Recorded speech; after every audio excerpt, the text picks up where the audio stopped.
Hi viewers, this is Nargis Zahra with the program Old Theatre with New Players. Another episode, another exciting topic of international politics and emerging world order. And we are honored to have Dr. Marvin Wambaum with us. He's Director of Afghanistan and Pakistan Studies at Middle East Institute. And I welcome you on board, Dr. Marvin. Thank you so much for joining us today.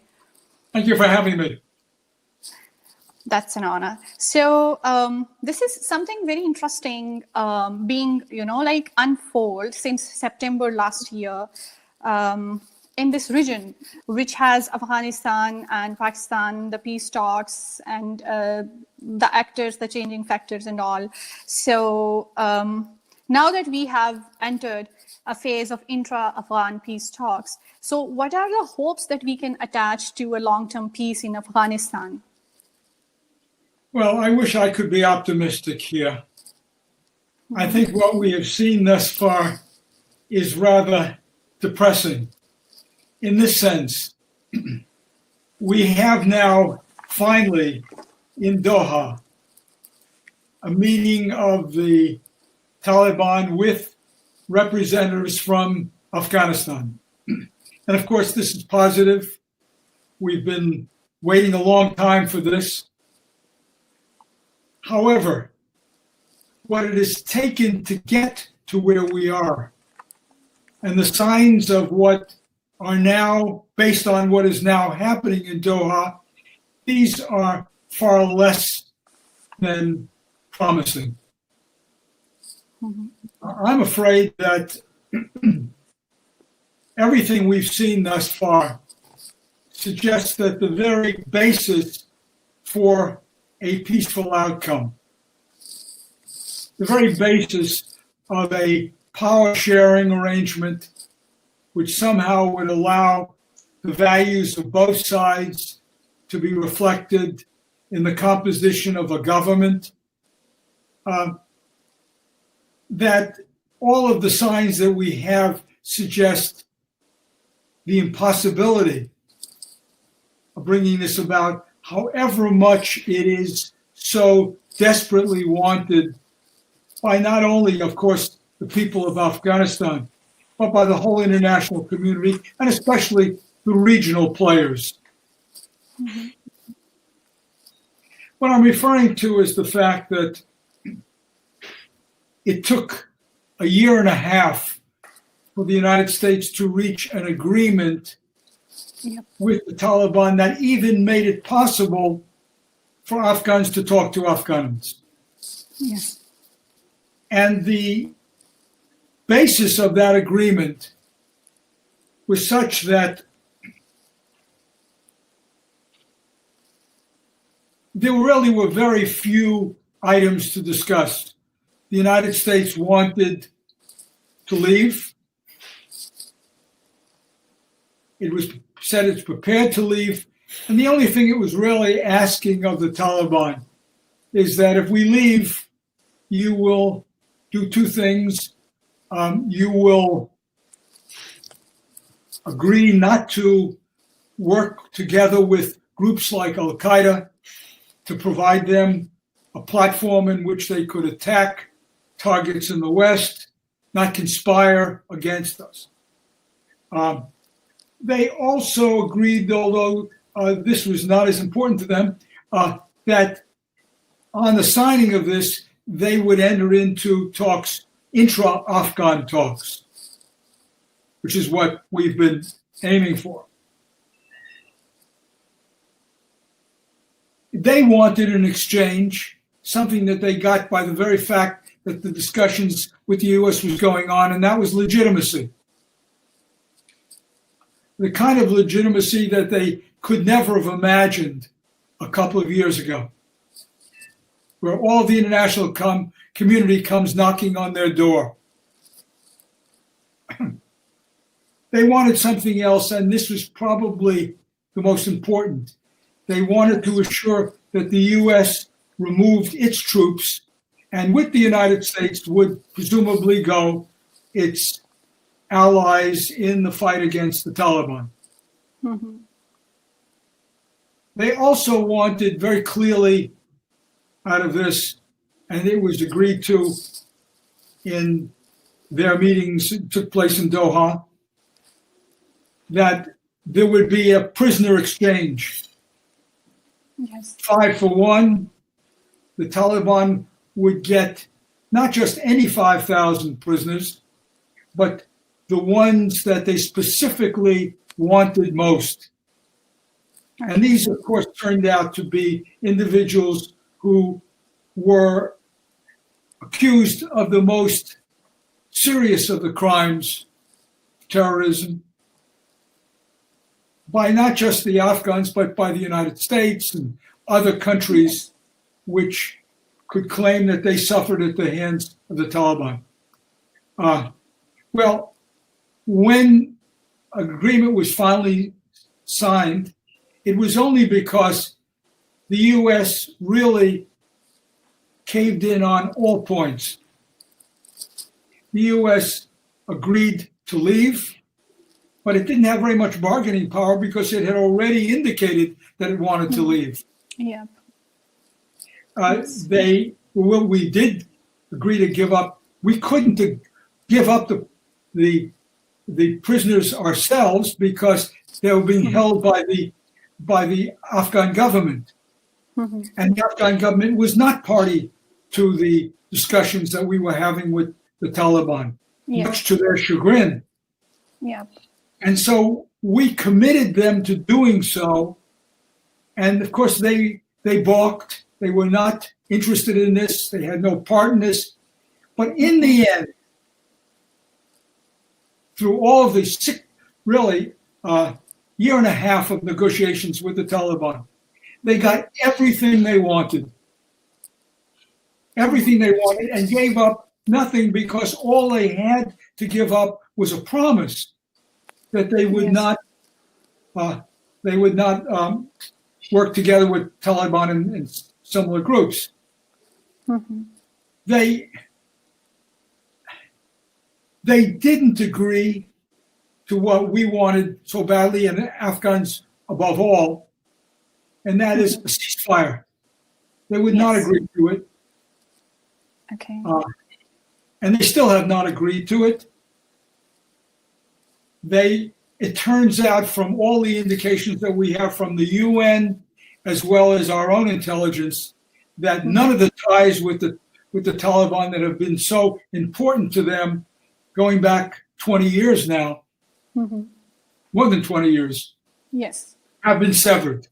I don't know why we ever thought they would be. They have been working so closely together, Al-Qaeda and the Taliban, all these years. The fact that because the U.S. asked for it, that they would simply write them a letter and say, sorry, those days are over. Now you're the enemy.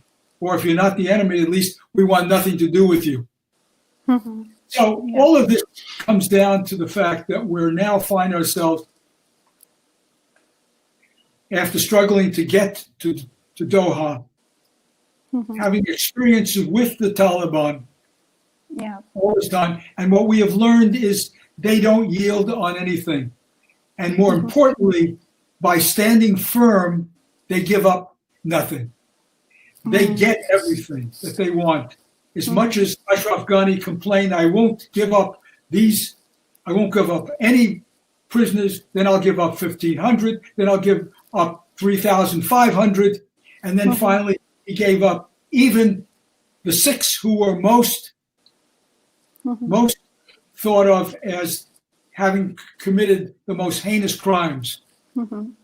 He gave up, even though France and Australia complained so loudly. And the U.S. said nothing, because what the U.S. wants at this point, above all, is just to have a cover in which they can leave.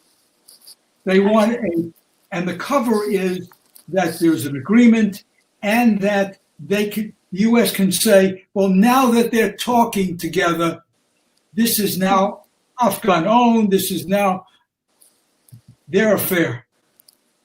They'll negotiate this. So that's where things are. We can then talk about, if you like, what this means for the region.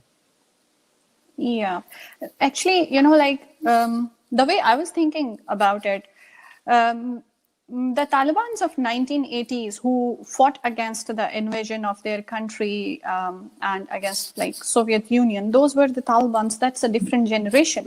Their motive was quite... Those were the Mujahideen, not the Taliban. And there's a difference. Yeah, but let me just explain where I'm coming from, because Talib means a student. So the rest of the image was related later, then it became a different phenomena, a negative thing, the negative connotations attached to Talibans. But to start with, yes, the Talibs became the Mujahids, like the ones who were into education. They had a perspective to save their own mainland against an invasion. But this is what people need to clarify categorically, that the Taliban's, the generation which went to violence and the heinous crimes in the 90s, that was a different generation. Those were tagged as Taliban's, but their political ideology was totally different from the political ideology of the generation fighting in 1980s. So with that context, I think there is a concern of Pakistani government as well, that if there is a hasty, like ouster of the troops from Afghanistan, of allied or American troops, then it may, leave the borders more insecure. And then there is another thing. I want your opinion about it. Yes, that absolutely. Absolutely. Yeah. What happened was in the 1980s, the U.S. and Saudi Arabia paid for Pakistan to effectively take over the jihad. And the people who fought were a group of seven parties. These were not talibs. These were veteran politicians who led the Gulbuddins, the Rabbanis, the Sayyafs. These were figures well known in Afghanistan. What they gave is they created a how can I put this? A climate here of, if you will, of terrorism. And out of this, when the Mujahideen took over, then they fought among themselves. And out of that emerged a group which called themselves Talibs, students. These were people who most of whom had grown up in Pakistan. They were not part of the jihad.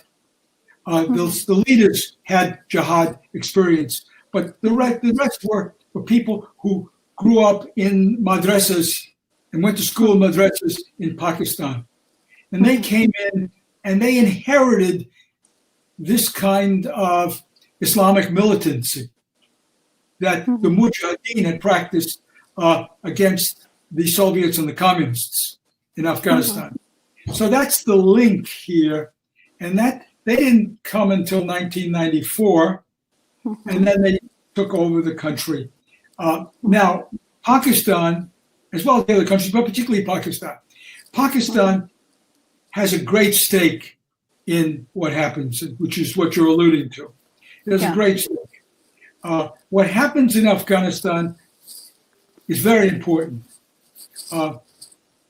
Not just the fear that India is going to somehow use this as a base of operation to surround Pakistan, but also, that is there, but also that if Afghanistan is uncontrolled, if it in a state of war, this is bad for Pakistan.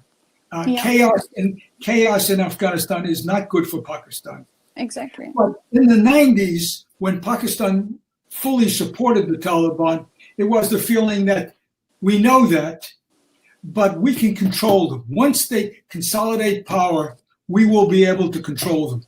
This was the thinking of General Babar, who really was initially the sponsor of the Taliban within as interior minister initially. It wasn't the ISI initially. So Pakistan recognizes now that the outcome there not only will determine India's status in Afghanistan, but the stability of Afghanistan. And as I say, this has to be seen differently in today and since 2001, 2, 3 than it was in the 90s. Because when Pakistan looked at Afghanistan in the 90s, it saw it as perhaps a obedience government. They owed all of this to Pakistan, and Pakistan could feel very comfortable that they had friends there. Today, and for some time now, Pakistan has to look at Afghanistan and say, through different lenses, because now, since 2003, and Batullah Masood and his successors, the TTP, it, as well as its own militancy within the country, Islamic militancy within the country, including, of course, that what happens in Afghanistan is going to have an effect on, in other words, we have to see Afghanistan through the lens of their own challenge from extremism. And that changed so that Pakistan doesn't, I believe, and this is true also for all nations, they don't want now with by Taliban. It's not seeing their interest. Whether they themselves or they allow others to do it, the Taliban government there will create instability in Tajikistan, Uzbekistan, even in Iran, because Iran always has difficulty with a radical Sunni regime. Yes. Yeah, of course, India fears a strong Islam in the region, and Pakistan has to say, if the Taliban are in control, how is it going to put Pakistan? Is it going to energize? Will it energize the radical elements in Pakistan? Will they be able to operate with Afghanistan and freely Pakistan, for example? This is why has the most to lose from a dire outcome. Yeah, I really agree. And the interdependence, despite the rocky the relationship between Afghanistan and Pakistan, the interdependence of economy and trade is something both the countries are need governments. And compatible, I mean, if there is peace in your neighborhood, your trade is like stable, your trade is stable, that leads to like developing indicators of economy on both sides of the borders. My question is, where does Qatar come in? Because I understand why America have their Pakistan a front line, elaborate with say 6,001, despite all the things. Right, but yes, this is good from a Pakistani point of view that okay, fine, the peace talk now that Abdullah is also visiting Pakistan to negotiate its own stakes in the future of peace in Afghanistan. I really cannot understand where, as a student of international politics, does it stake in Afghanistan or the office of a Taliban is and like the discussions are taking place there. Communist is going there. Then Pompeo also. Do we really with? I think you have to understand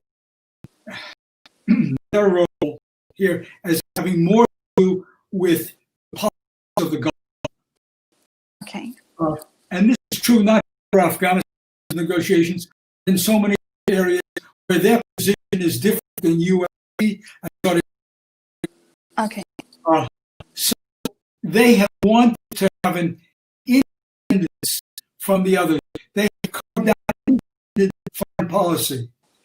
If it's perfect into their scheme of things to play the role they're playing now, gain prestige from doing so.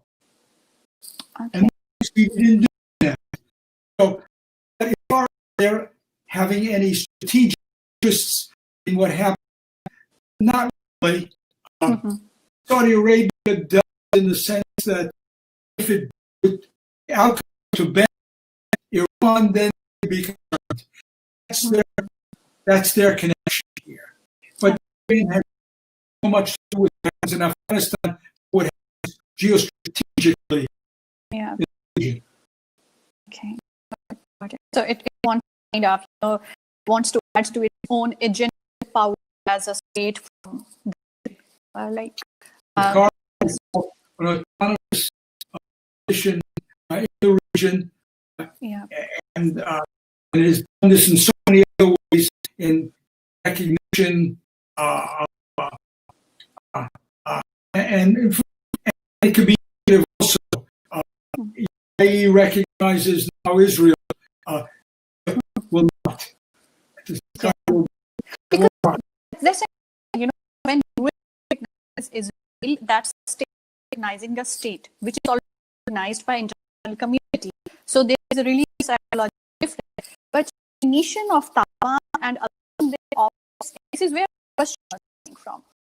Giving them office or place, like was giving a legitimacy to a voice international community, which is like shunned by everyone and committed crimes, and even government where it is in a even that government is against it. Government is like like kind of done with Taliban, and that's why we are having the power sharing debate between the interest groups in Afghanistan. So I was curious that why agential power getting a state group. So I was trying to understand the logic of that government, but one element here, one other element, that is, the national community is desperate for some kind of settlement in Afghanistan. Yes, obviously they do, and they are under illusions here as to whether the Taliban are interested in what they're interested in. A constitutional democratic government. Yes. They assume, and one which will, yes, amalgamate the Taliban into the mix, will take it in, and so on. The Taliban won, and they've always indicated we want to be dominant. We don't have to exclude the join in as long as it's on our terms. As far as Doha is concerned, and Qatar's position, Qatar offered an opportunity here to do what the international community wants, to get to a position of settlement through negotiations. For that, you need a neutral place. Yes. Yes. Got it. Yeah. We gave here, which say, look, I have no dog in the fight. Yeah. Yes. So we push them with questions wanted to take place in Beijing or Moscow.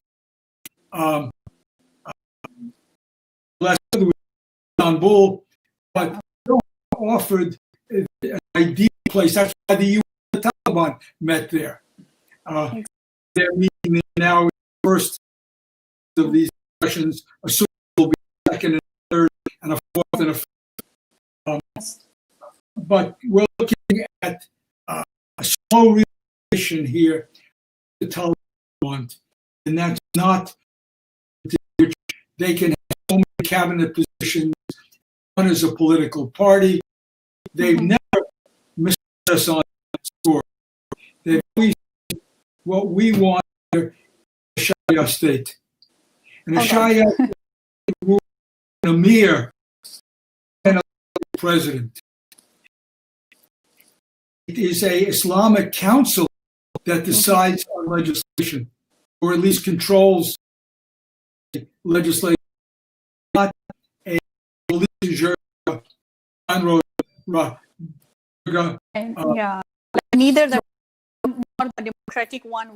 What is, they try to implement back in 90s. I think it would be a nightmare for